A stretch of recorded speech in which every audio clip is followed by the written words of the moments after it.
Kate Whitcomb. My role with the Target team out here is as our growth and innovation leader. My background at Target was about 4 years in various merchandising roles with baby, beauty, home, all sorts of things. Got to work with some of these guys in those capacities. And my connection with Open House is essentially I'm working with startups to help find product that we should be selling here and then connecting that with our buyers back in Minneapolis to make sure that we're kind of getting in earlier on the pipeline and finding great stuff at an earlier stage. So again, Jean kind of talked about the purpose of today. We had a great set of kind of demos for our buyers today, so some familiar faces here from that. But we wanted to give you guys kind of an inner glimpse at some of the relationships that happen on the buying side. We've got the CEO of Munchkin here tonight, which works frequently with Nick and Rebecca. We've also got Chris, the CEO of Sproutling, which is really exciting for us to have him with us. So hopefully we'll ask some interesting questions and get some conversations started around these relationships, how big brands work with buyers, how startups work with buyers, that sort of thing. So without further ado, I would love you guys to go down the row and introduce yourselves. Sure. I'm Chris Bruce. I'm the founder and CEO of Sproutling. I don't know if I need Chris Bruce, the founder and CEO of Sproutling. We make a wearable baby monitor that not only senses the baby, but actually learns their patterns and behaviors and uses that to make predictions to parents, like when your baby's going to wake up from a nap. Thanks, Chris. I'm Steve Dunn. I'm head Munchkin. We're a 25-year-old company. We make a range of products from bottle brushes, baby bottles, up to baby gates and safety items. I'm Nick Stark. I'm a buyer on the Target team, and I'm responsible for the stores channel. And I'm Rebecca Rothschild, and I am a buyer for Target as well on the Target.com side.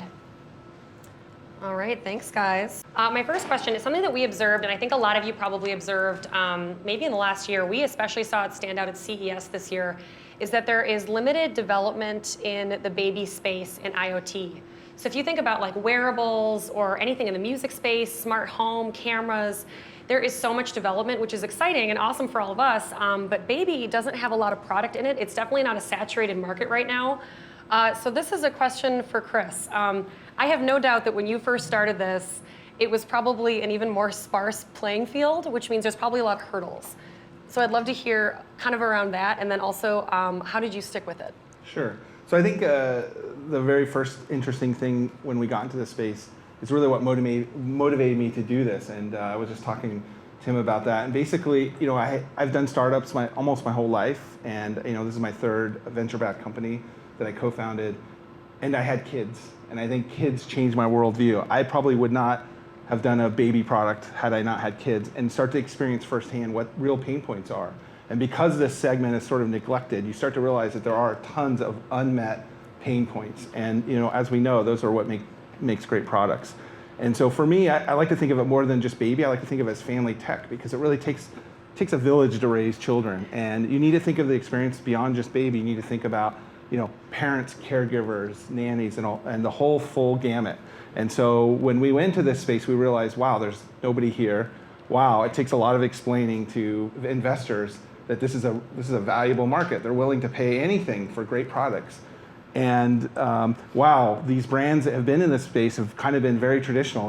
They've really started to compete on, you know, low cost products, and nobody's really innovated in the category. And so it was easy to stay motivated, because I was building a product that really scratched my own itch, as well as we started to get into the market, we started to realize that it really scratched a lot of people's itches. And not only that, we just didn't see much competition. We felt that we could build this great brand that was very differentiated from a lot of, you know, incumbents, and we could, you know, leverage technology to really elevate, you know, families all around. So that's great, yeah. And the white space thing is really interesting, right? Without having a lot of competition at the time, you guys have clearly stood out as being a really early kind of entrant to this market, which has obviously led to some really cool success. And kind of leading on to that, your next step is the retail step, right? Which I think we can all kind of talk to here, the magical step of getting to the shelves.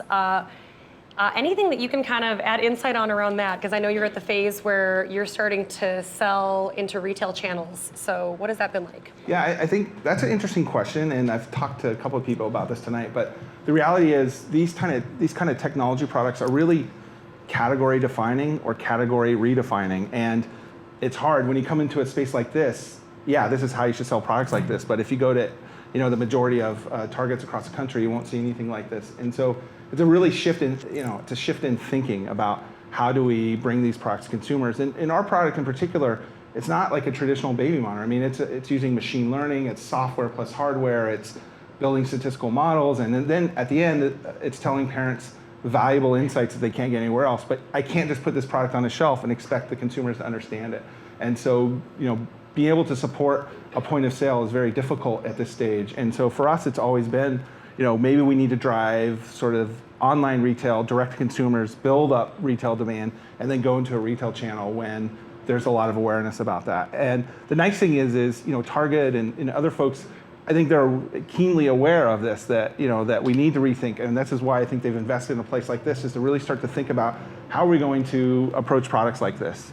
And so very excited to be here and to see a big company like Target that's really trying to innovate in this space. And so the retail needs as much innovation as all the products and services that we're building. So it's good to see them really in the forefront of that. All right, so cracking the retail code, right? Not easy. You're putting your products onto shelves, kind of out into the wild and making those connections. And I want to turn this over a little bit to the buyers, Rebecca and Nick, who are constantly surveying the market, trying to find the next big thing, right? So they travel all over. They go to all the trade shows, the baby shows, the tech shows, looking for great new stuff, and they see just about everything.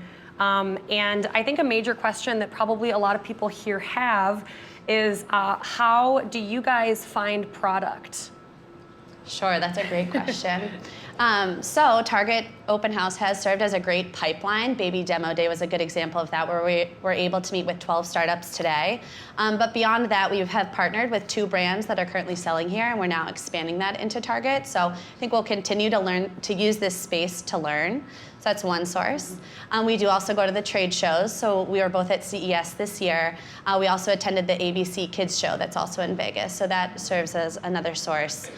We rely a lot on our rep groups. Many of them are based in Minneapolis, and we are constantly meeting with them about our existing relationships, and it's a chance for them to also bring us new things.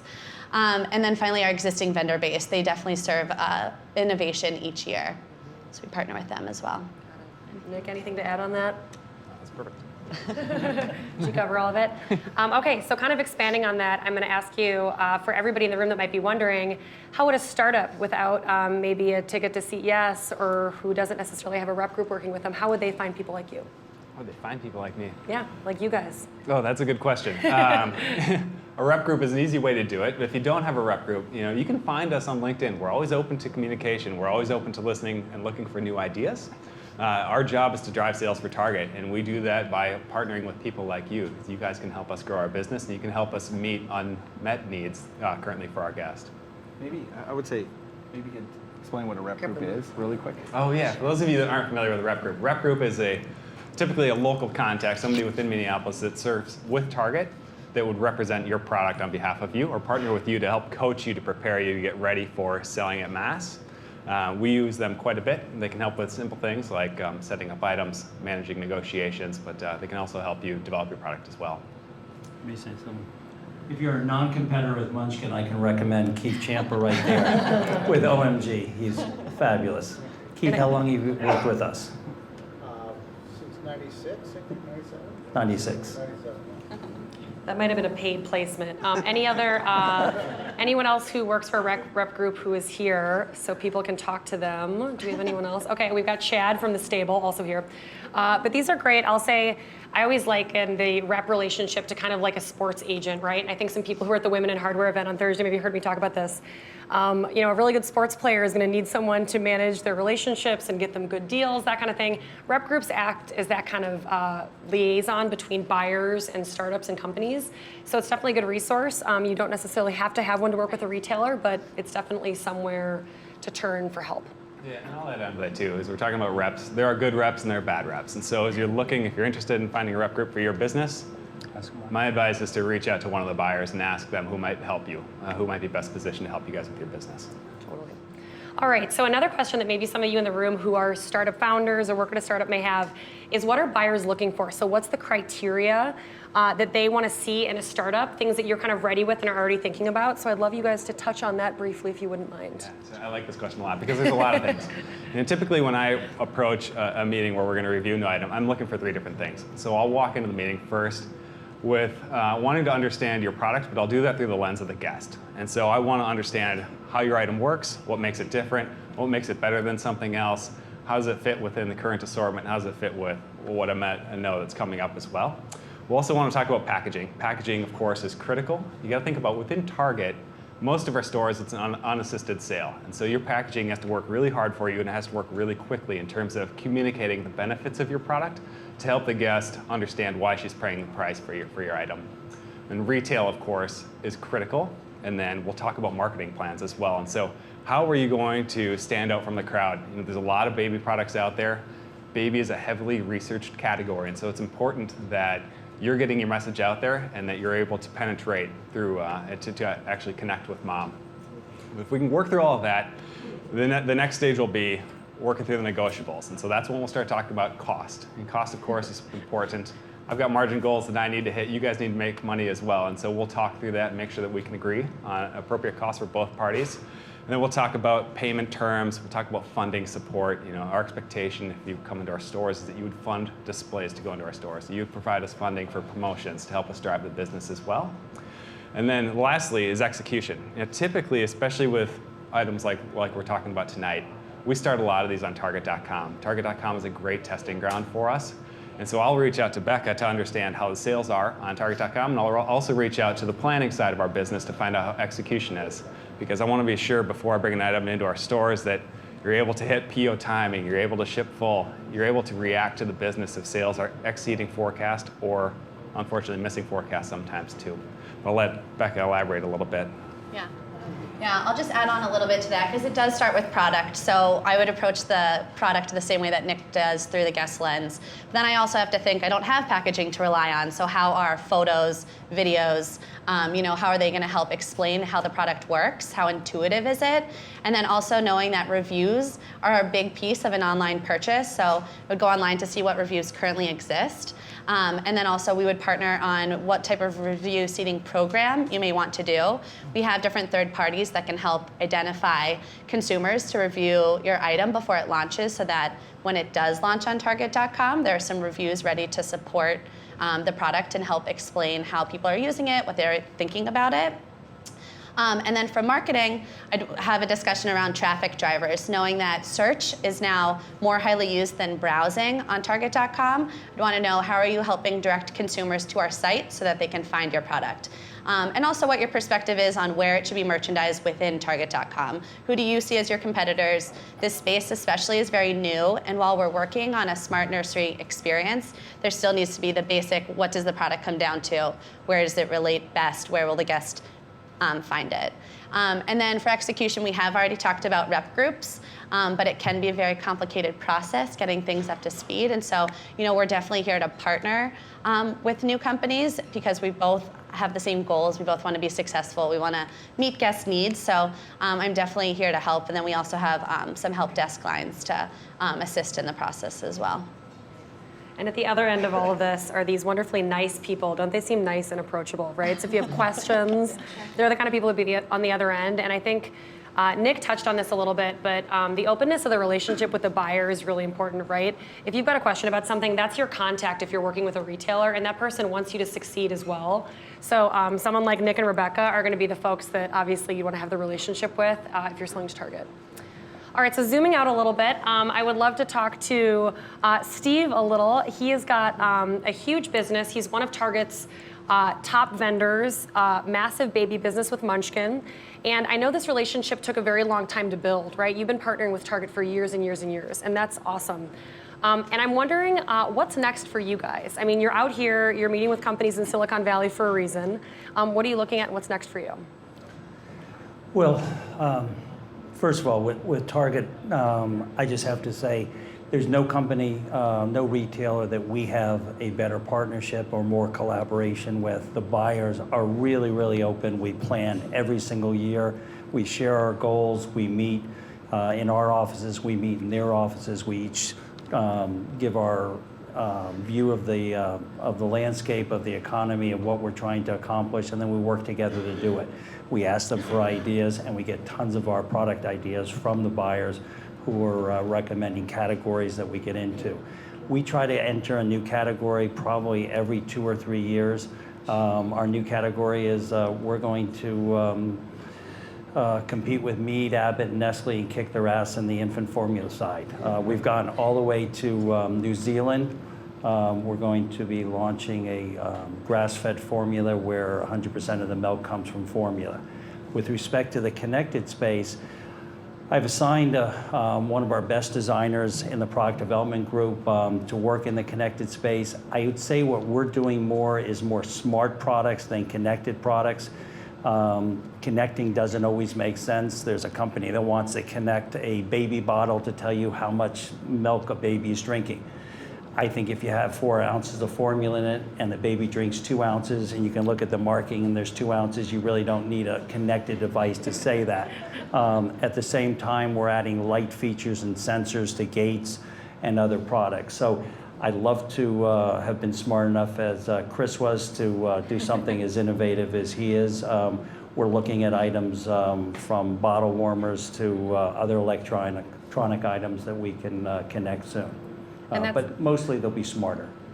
And you're actually kind of kicking off my next question in that case, which is more for Chris, which is, I know that in retail, especially in the baby department for Target, some of the highest turning products are things like bottle brushes and diaper pail liners and really glamorous stuff like that. So things that are really necessities to every mom and every family. So my question for Chris is, what made you get into the innovative stuff? Like, what's wrong with just really, really good diaper pail liners or really great bottle brushes that will sell like crazy?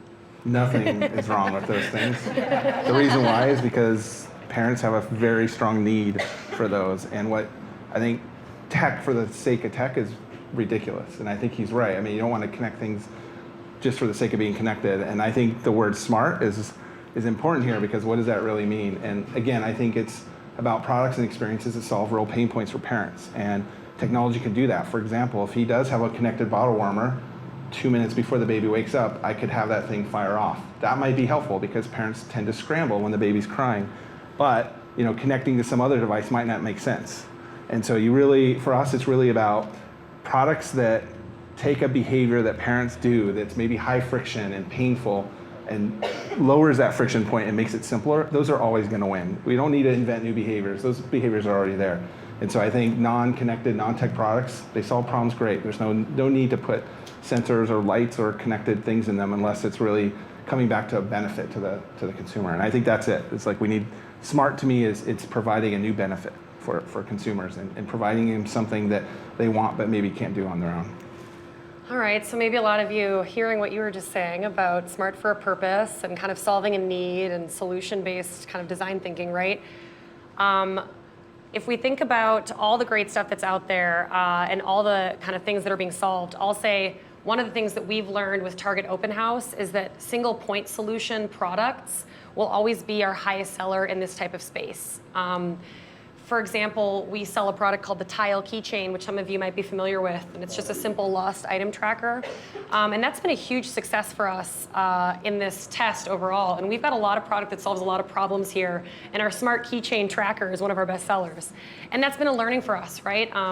I think people are really excited about trying products that solve a single problem. We call these gateway products, if you will, that kind of get them thinking about IoT and expanding their minds with, I could get an app that will help me solve other problems. But that makes me think about the issue of white space, right? There has to be more of these spots and issues that we have in our day-to-day life, especially with parenting and raising children, where there isn't a product that fills that need yet. So I'd love to hear from Nick and Rebecca, where do you see the white space? What do you wish you were seeing out there that you haven't yet? Yeah, I think the unfortunate thing for everybody in the room, for us, it's not obvious. We come out here to meet with you guys because we don't know the answers. We don't know what's next. There's a lot of great ideas in this room, and together I think we can do some really great things. I think one thing that we can commit is when you guys have an idea and you bring it to us, what we want to understand is your understanding of the consumer, your understanding of her frictions. You can empathize with her, you know her fears, you know what she's frustrated about. And so we will bring our guest knowledge, and when those two are aligned, that's really when we can be successful. And we really rely on you guys because it's innovation that drives the growth at Target. You think about the baby business specifically, we're really limited in terms of the size of the market. And there's roughly 4 million births each year within the US.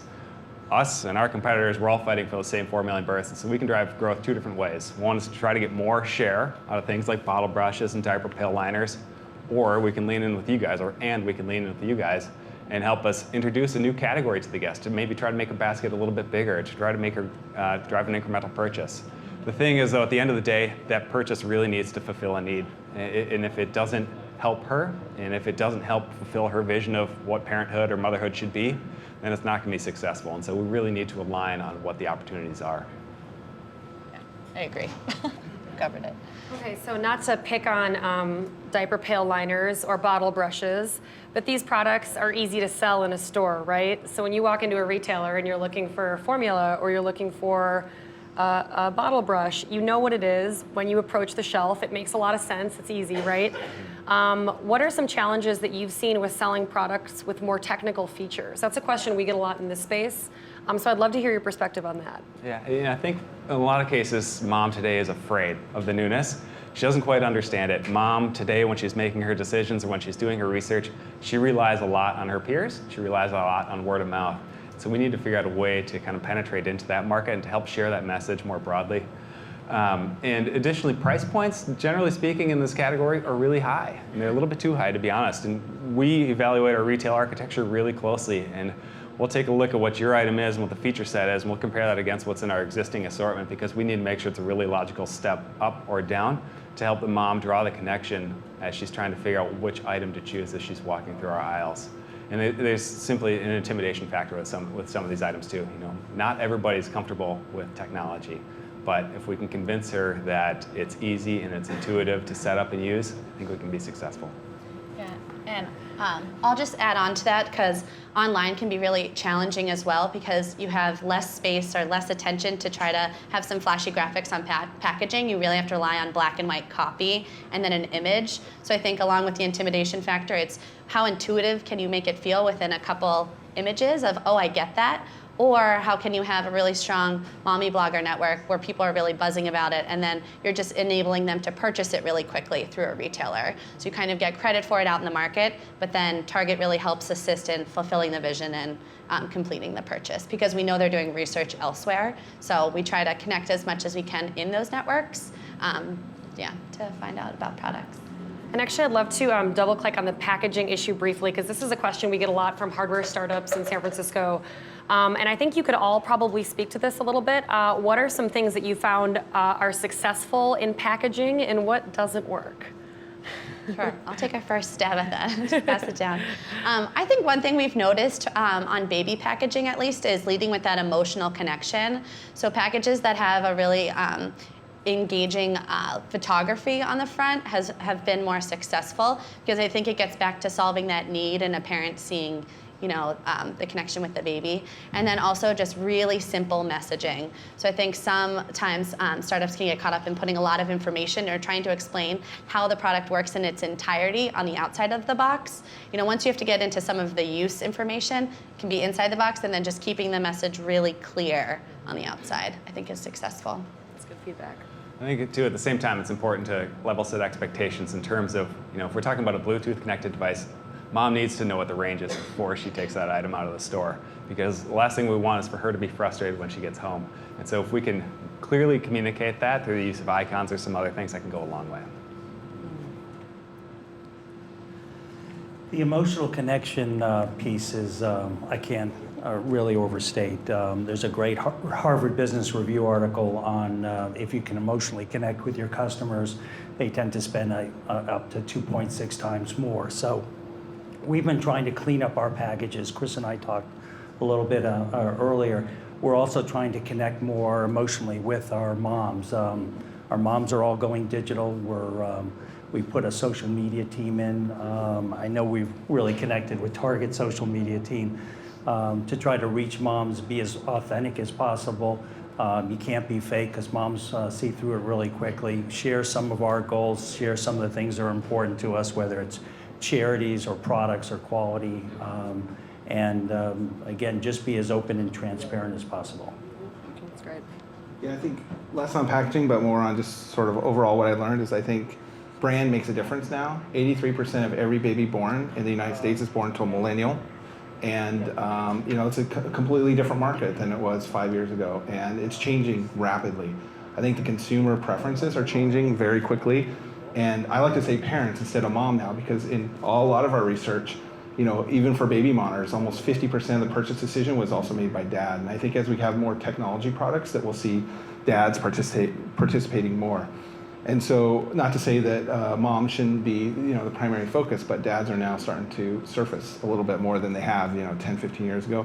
But I think I think that one thing that we learned about millennial generation and the ones coming up behind that is that they're a little bit distrusting of incumbent brands. They want to identify with brands. They want personal alignment with the brand and the brand attributes. And so I think you need to invest a lot into building a brand, and that's represented in your packaging, it's represented in your user experience, it's represented in so many things. And for a 25-year-old brand, these guys are doing great. I mean, if you've ever looked at their website or their marketing, I mean, they're very influential with millennials. I think a lot of what they stand for. And so I think that's a big thing that a lot of people don't take into account as a startup. We think of just the product, the feature set.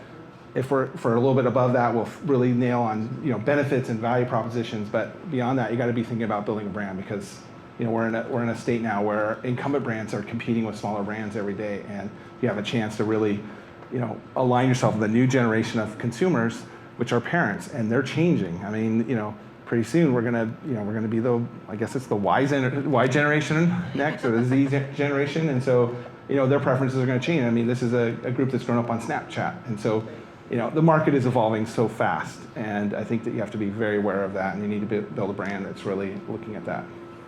And I think it'd be fair to say that you both have very successfully built pretty amazing brands. So I would actually love to maybe hear you two talk to each other a little bit.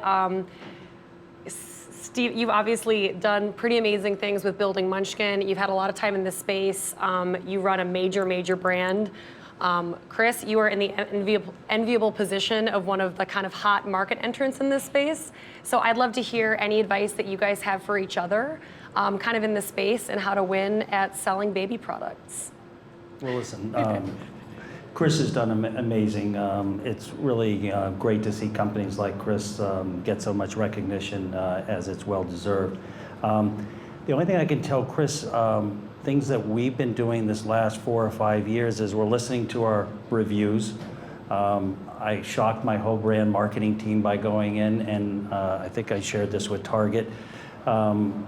Any product that had below a 3-star review on Amazon, Target, and BRU, I didn't care if it was 5 reviews or 300. I told them I'm killing the product by the end of the year. Either fix it, listen to the reviews. We had a 3-pack of suction cup bowls. The negative reviews was we only gave 1 lid instead of 3 lids. It was so easy to fix. It was a great product. All I had to do is add 2 lids, but we weren't listening to moms. So I guess the second advice, focus on that emotional connection. I think Chris is already doing that beautifully. I found that build a social team, I have to hire very young people who look like they're just coming out of college, because they seem to know what they're doing, and they're actually teaching me. And So you don't manage the social team, is what you're saying? Actually, they report to me just so I can learn from them. I can't teach them. It's the only department I really can't feel I can add any value, and half the things I tell them, they go, no, that's absolutely the wrong thing to do. But it's been a lot of fun. And I guess the last piece is don't listen to naysayers, because if Chris and I listened to all the people, when I was a venture capitalist, when I left the partnership to join this, everyone was laughing at me. And 25 years later, I think we'll hopefully continue to keep growing. We're launching new categories, and it feels like a venture fund because we keep going into new categories. And if I was giving a newcomers advice, Target is absolutely, is this being videotaped? I think so. The best retail partner in the world, because they're so collaborative, they act like partners, they're in it for the long term. And there's some buyers that just don't care about the product. All they care about is the numbers.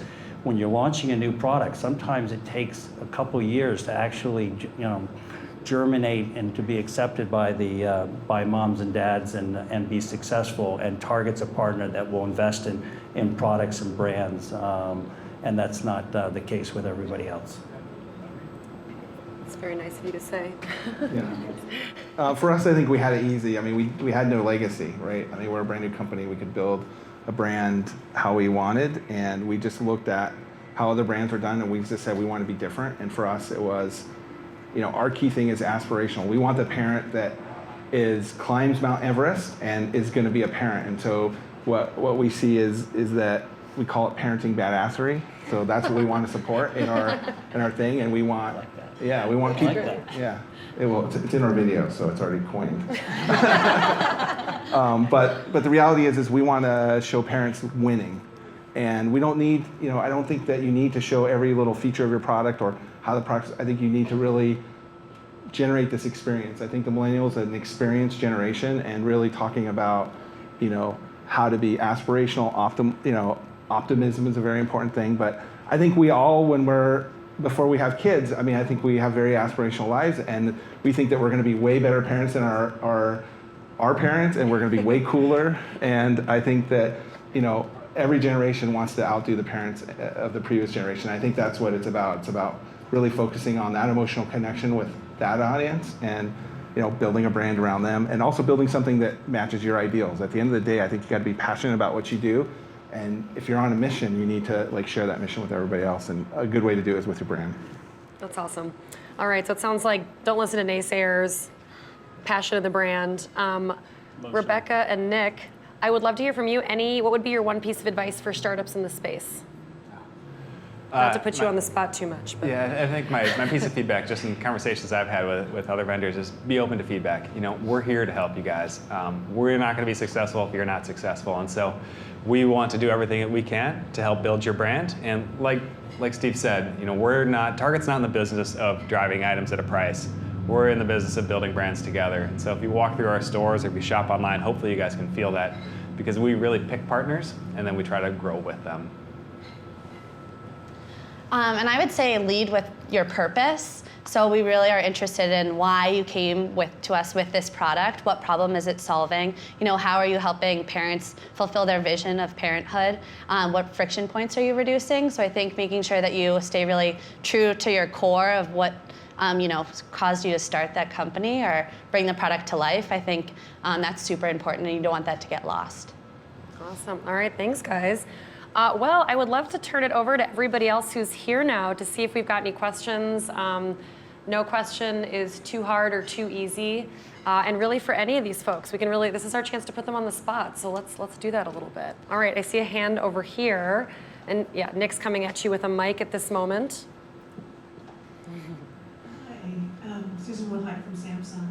I'm wondering, either from buyers or from people who are vendors, how much you take tips from what you see in healthcare facilities for products that might be developed, what you think actually works within the home or what doesn't. Okay, so the question is around healthcare facilities, what you take from that. Yeah. I think it's a really interesting input. We're definitely talking about the healthcare space within the connected products for baby. And if we can hear case studies about how these items are used in a hospital and how you can take an item and try to bring it to scale and bring it to mass, I think that's a really interesting input. And so, yeah, it's definitely something that we listen to. We've been looking at some of our cup technology and moving it into hospitals, and specifically cups that are non-spill that can be. My dad had a stroke, so I brought one of my model cups over, and he was able to drink out of it without spilling. It doesn't have a straw, but part of the healthcare problems is everything really needs to be disposable and cleanable. So it's a challenge. Can we make some of those same products in a disposable version? Are the economics still there? So it's sometimes tough to have it transfer into healthcare for us. I think, a product like ours has been very easy to go, say, the healthcare route. It's monitoring heart rate and a bunch of other things. But the reality is, I think that we need to bring healthcare into lifestyle. I think that we need to make it transparent. I think as Americans, we tend to seek healthcare when there's a problem, and we don't tend to focus on developing good habits and things like that ahead of time. And so what I like to see is, how do we make this part of our everyday life, and how do we do it beyond just telling me some step number or what my heart rate is? It's irrelevant. I think what we what we propose and what we're hoping to see is that we start to use big data, machine learning, and we start to connect the dots for people. We start to connect how their emotional stress, what's causing that thing. I mean, it's one thing to tell me I got a bad night's sleep. I already know that. It's one thing to tell me I walked 10,000 steps, and I probably might know that, or have some general idea. But connecting the two that says, hey, every time that you walk 10,000 steps, you get a great night's sleep and your stress level's lower. It's really connecting that full thing. So I think that, merging healthcare and that sort of lifestyle aspect is kind of what we need to see. And I think we're getting there. I think big data and healthcare is really making some big changes. But I think we need to see that even go further into consumer-related products. I have 7,831. I forgot to wear my watch today. It's not a turn-back device. So I didn't go back home to get it. All right, any other questions? One over here? Yeah. Nick's gonna run a mic to you. Hello. Hey, Rebecca. You were talking about mommy bloggers, so I'd like to know what are the ones that you used to read, probably for you and Nick, in order to get inspired for new products. All right, great question about mommy bloggers. Who do you read to be inspired? Yeah, I feel like there's different expertise by category, too. I think recently I went to the Baby Guy, and he kind of did an overview of like the best year and everything. And so we were kind of going into line reviews then. I don't know, do you have a good? And then like the Leche League we use a lot for breastfeeding tips. I think it really depends on the category, who the expert is. Rosie Pokey, yeah. You guys have any favorite mommy bloggers? I like this new thing. It's called Fatherly. It's pretty good. I tend to like this new content magazine called Fatherly. It's pretty good. There's quite a few. There's Tech Moms, but I mean, again, I think what she said, it's really about specific categories, and we're in a day and age where it's pretty easy to find some really good sources for those things. We are a sponsor of the Alt Conference in Salt Lake City. It's a great resource. They have 2 conferences a year, and we send a team of 4 or 5 people each conference to talk about our brand, meet with mommy bloggers, and if you're trying to launch a product, it might be a great conference for new companies to go to. Any other questions from this group? We have time for 1 or 2 more. All right, I see a hand over here. So I just have a follow-up question. What she was asking about mommy bloggers. So does Target actually see yourself as more of an online transactional retailer, or are you also looking into, like a lot of newer companies are really using content marketing, building their own community, the voices of their users as the biggest brand ambassadors for you? So what's Target's strategy for that? Yeah, I would say it's really important that we partner with authentic bloggers. So we're not looking to, have a Target-sponsored blog on our behalf. We would more want to partner with someone who has become an expert in that space, and then understand, what products they believe in and how we can help that guest fulfill their own vision. We know that, each guest is going and sourcing their own information, and they're doing that from lots of different places, and they're creating their own visions. And so, as Target, we want to help fulfill those visions, knowing that everyone is very different, has very different experiences, and is looking for a different solution. All right, anything to add? Question from Kate over here. This is kind of out of left field, but I'm curious to see what you guys think about Pinterest. And I think that Pinterest's relationship to launching baby products as a place for moms out in terms of discovering things, or how Target uses their strategy with Pinterest. They're getting into selling stuff. Yeah. I think that's kind of similar to the last question. We want to help guests fulfill their vision of what they view parenthood to be, and and knowing that they will pull inspiration from a lot of different sources. I think Pinterest has done a great job letting guests pull together their own boards and share them. So as far as what our plans are, I think we want to have a voice within Pinterest, but I don't know if I have anything else to share right now. I'd say I know it's interesting to see how our product development teams use Pinterest as like a day-to-day tool. I mean, even in developing any private label brand within Target, there's a lot of just board creation at the beginning of that for kind of every line you'd see that Target creates that's private label, so one of our own brands. So it's definitely, it's like on all sides of the organization, a tool, a partner. It's fun to see what Target customers put on their Pinterest boards of things they like. So it's kind of changed the way I think we all think about how to put together an assortment. Is that a major traffic driver for Chris and Steve? To be honest with you, Facebook right now has still been our number. You're talking to the mic. So to be honest, Facebook has been our #1 traffic driver to date. Pinterest is okay. We see good engagement, but we also see it kind of flattening out. And we haven't done a tremendous amount of work there. I think what's kind of interesting too is in terms of trends. So looking at like China, for example, everything's embedded in an app like WeChat. It's a chat app. And so companies have big profiles there. And you really, if you're going to launch in China, you have to be there. And I'm starting to see that now with like Snapchat, and you start to see a lot of product offerings on Instagram. And so I see this is where our target market is kind of at. And so it'd be interesting to see what Pinterest does. I just don't have enough data points beyond kind of our early test with it. So Pretty much the same as Chris. Facebook, I think we have over 500,000 followers. On Instagram is a little under 50, and Pinterest is probably the third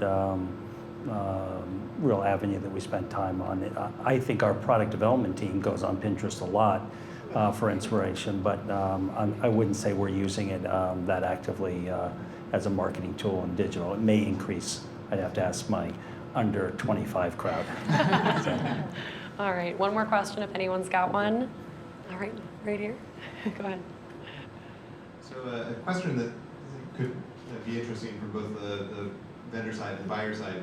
Are you all interested in early adopters and sort of gearhead enthusiasts, or do you have to be able to envision a product being interesting to a broad mainstream audience in order to be worthwhile? I can answer that one first. I think we're definitely interested in the early adopters. I think we can learn a lot from them, and by watching their adoption rates, we can figure out where things are gonna pan out. As I mentioned earlier, we rely a lot on Target.com for that side of the business, where we can put an item out there and get a pretty quick read on it. And if we see that it takes off quickly, then we'll look at scaling it to the stores. I would say, we are interested. We've split our products into categories where every year we want to spend 15 or 20% of our energies from a product development point of view or outside submissions on what we would call brand energizers. Brand energizers doesn't mean we have to get them into big box, but they're ones that add to the Munchkin experience, helping create, as Chris said, it's really important to build a brand and emotionally connect. Some of those early adopter products tend to be very successful, and then they do get into the big box. I'd also encourage startups to not look at Target as 2,200 or 20, how many stores do we have now? 1,800. 1,800 stores. Some of your products should only be in 500 stores. But a 500 store chain or a 200 store chain is wonderful, especially if it's a high price point product. So our brand energizers don't necessarily belong chain wide at Target, but we'd love to have them in 200, 500, or 1,000 stores. I think I see two sort of early adopters. I see ones that are on the tech phase and ones that are on the design phase. So like Uncrate is a good example where they're sort of unleashing these really cool items, and then other blogs and stuff where it's tech focused. And so I think there's a balance between those two that you can meet if you fit in one of those categories. But I also think at the end of the day, even though dads make some decisions, at the end of the day it's still going to be cleared by the mom, right? And so I think men in general are under this pressure to like, okay, I want to pick the best product, but it's also got to be good for for my partner, and so I see tech blogs as a good way to amplify a message about a cool product that solves something in an interesting way, but I don't know that you're going to always reach the ideal buyer from just a tech blog. So. And I'll take this chance to plug Target Open House. I will say that we get a lot of early adopters in this space, checking it out, bringing their friends, also shopping here. So I would say from a Target perspective, this might be kind of ground zero for us in terms of early adopters and making sure we're finding product that really appeals to that crowd. So yeah, I think this is one of our many approaches to make sure we're capturing that guest. All right, folks. Well, you've all stood and been wonderful listeners for quite some time now, so thank you so much, and thank you to our panelists for being here and answering questions. Yeah. Thank you.